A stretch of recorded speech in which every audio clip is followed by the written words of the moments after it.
મિત્રો, આપણે જે રાજ્યની અંદર રાજ્યના બંધારણીય વડા એટલે રાજ્યપાલ વિશે માહિતી મેળવી, તો ચાલો હવે આપણે જોઈએ રાજ્યના અંદર રહેલા મુખ્ય પ્રધાન અને એના પ્રધાનમંડળ વિશે માહિતી મેળવીએ. હવે મુખ્ય પ્રધાનોની જે નિમણૂક છે એ હમણાં જ આપણે વાત કરી કે રાજ્યપાલ દ્વારા કરવામાં આવે છે, કે રાજ્યની જે વિધાનસભા છે એની અંદર જે બહુમતી ધરાવતો પક્ષ છે, આ બહુમતી ધરાવતા પક્ષના નેતાઓ છે એ સર્વમાન્ય જે એક નેતા છે એને મુખ્ય પ્રધાન તરીકે સ્વીકારે છે. ત્યારબાદ એની નિમણૂક છે એ રાજ્યપાલ દ્વારા કરવામાં આવે છે. રાજ્યપાલ છે વિધાનસભામાં બહુમતી પક્ષના નેતાની નિમણૂક મુખ્ય પ્રધાન તરીકે કરે છે. જે પક્ષ બહુમતી ધરાવતો હોય એના નેતાની નિમણૂક છે એ મુખ્ય પ્રધાન તરીકે કરે છે. આ ઇમેજની અંદર હાલની સ્થિતિએ જે આપણા મુખ્ય પ્રધાન અને એનું પ્રધાનમંડળ છે એ આપણે જોઈ શકીએ છીએ.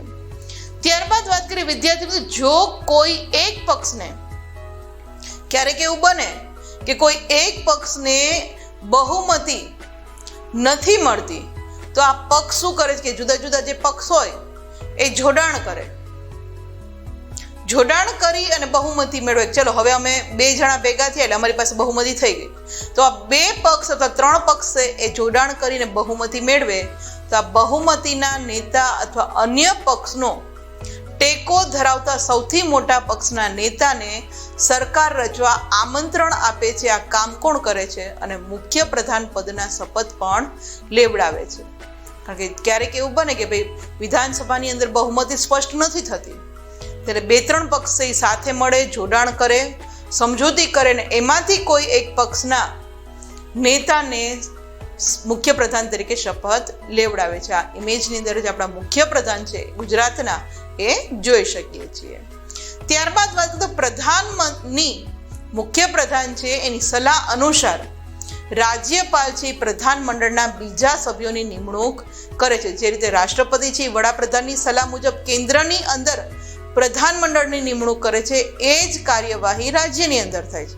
અને આ કામગીરી છે એ રાજ્યપાલ કરે છે કે મુખ્ય પ્રધાન કે એ મુજબ એને જે પ્રધાનોની જરૂર છે, જે યોગ્ય લાયકાત ધરાવે છે એવા દરેક સભ્યની નિમણૂક છે પ્રધાનમંડળમાં એ રાજ્યપાલ કરે છે.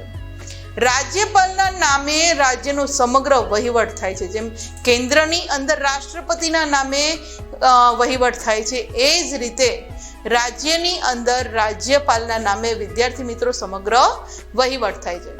પરંતુ ખરી હકીકતમાં રાજ્યપાલની લગભગ મોટા ભાગની સત્તાઓ છે કોણ ભોગવતું હોય છે? તો મુખ્ય પ્રધાન અને એમનું પ્રધાનમંડળ. નામ રાજ્યપાલનું પણ વહીવટ કોણ કરે છે? મુખ્ય પ્રધાન અને એનું પ્રધાનમંડળ. આ ઇમેજની અંદર આપણે જોઈ શકીએ છીએ. ત્યારબાદ વાત કરીએ ગુજરાતમાં મુખ્ય પ્રધાન અને તેના પ્રધાનમંડળનું કાર્યાલય છે એ ક્યાં આવેલું છે? તો કે નવા સચિવાલય સ્વર્ણિમ ભવન ગાંધીનગરમાં આવેલું છે. કારણ કે આપણને ખ્યાલ છે કે જૂનું જ્યારે આપણું ગુજરાત 1 મે 1960ના રોજ મહારાષ્ટ્રમાંથી અલગ પડ્યું હતું. એટલે કે 1 મે 1960ના રોજ મહારાષ્ટ્ર અને ગુજરાત 2 ભાષાના આધારે રચાયેલા રાજ્યો છે. કે ગુજરાતની અંદર જે ભાગની અંદર વધારે પડતા ગુજરાતી હતા એ ભાગને ગુજરાતમાં મૂક્યું, ને જ્યાં મરાઠી બોલનારા વધુ લોકો હતા એને મહારાષ્ટ્રની અંદર મૂકવામાં આવ્યું. તો આ રીતે જ્યારે આપણું ગુજરાત રાજ્ય મહારાષ્ટ્રમાંથી અલગ થયું ત્યારે આપણું સચિવાલય છે એ અમદાવાદમાં હતું. અને ત્યારબાદ આપણે આપણા સચિવાલયને જે નવું સચિવાલય આખું બનાવવામાં આવ્યું કે જેને આપણે સ્વર્ણિમ ભવન નામ આપ્યું છે, એ ગાંધીનગરની અંદર આવેલું છે. એટલે કે હાલનું જે આપણું પ્રધાનમંડળ હોય, આપણા મુખ્ય પ્રધાન હોય, ક્યાં રહે છે, એનું કાર્યાલય ક્યાં આવેલું છે? કે એ છે ગાંધીનગરમાં, જે સ્વર્ણિમ ભવન આપણે કહીએ છીએ. રાજ્યપાલ પ્રધાનમંડળ અને મુખ્ય પ્રધાનને હોદ્દા તેમજ ગુપ્તતાના શપથ લેવડાવે છે, અને ત્યારબાદ પ્રતિજ્ઞા પત્ર પર સહી કરાવે છે. પ્રધાનમંડળ અને એના મુખ્ય પ્રધાનોની જ્યારે નિમણૂક થાય ત્યારબાદ એમને શપથ લેવડાવવાના હોય છે, એમને પ્રતિજ્ઞા ઉપર સહી કરાવવાની. તો આ કાર્ય કોણ કરે? તો કે એ આપણા રાજ્યપાલ કરે છે. આ ઇમેજની અંદર આપણે આપણું જે ગાંધીનગરમાં આવેલું સ્વર્ણિમ ભવન છે એ જોઈ શકીએ છીએ. રાજ્યના પ્રધાનમંડળમાં 4 કક્ષાના પ્રધાનો હોય છે. જેમ કેન્દ્રની અંદર 3 કક્ષાના પ્રધાનો જોયા હતા, એમ રાજ્યનું જે પ્રધાન મંડળ છે એમાં 4 કક્ષાના પ્રધાનો હોય છે. એમાંથી સૌથી પહેલા હોય છે કેબિનેટ કક્ષાના, રાજ્ય કક્ષાના, નાયબ કક્ષાના અને સંસદીય સચિવ. આ રીતે રાજ્યની અંદર જે પ્રધાન મંડળ છે એમાં પણ પ્રધાનોના 4 પ્રકાર જોવા મળે છે. આ ઇમેજની અંદર આપણા મુખ્ય પ્રધાન અને એનું પ્રધાન મંડળ છે આપણે જોઈ શકીએ છીએ.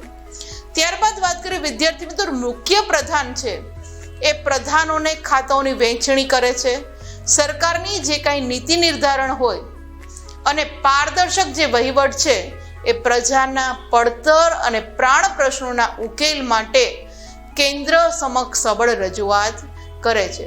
કે પ્રજાના જે કંઈ પ્રશ્નો વણ ઉકેલ્યા પડ્યા હોય કે જે એકદમ જીવન જરૂરિયાતના, જેને આપણે પ્રાણ પ્રશ્નો કહીએ છીએ, આ બધેના ઉકેલ લાવવા માટે કેન્દ્ર સમક્ષ રજૂઆત છે એ મુખ્ય પ્રધાન અને એના ખાતા દ્વારા કરવામાં આવે છે.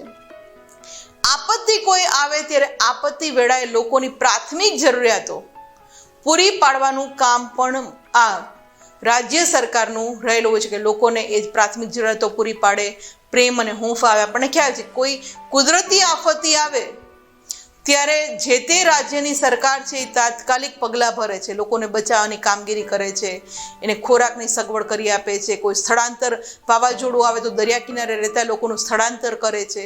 તો આ બધી જ કામગીરી આપત્તિ વેળાની કોને કરવાની હોય? તો કે જે તે રાજ્ય સરકારને કરવાની હોય છે.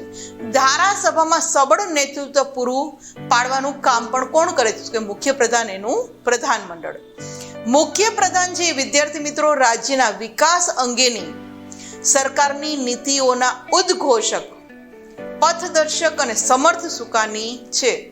કારણ કે સરકારની જે કંઈ નીતિઓ છે એની ઘોષણા કરવાનું, એ રસ્તે ચાલવાનું, એના સુકાની તરીકે છે એ હોય છે આપણા મુખ્ય પ્રધાન. જે આ ઇમેજની અંદર જે આપણા ગુજરાતના વિવિધ મુખ્ય પ્રધાનો રહી ચૂક્યા છે એ આપણે જોઈ શકીએ છીએ.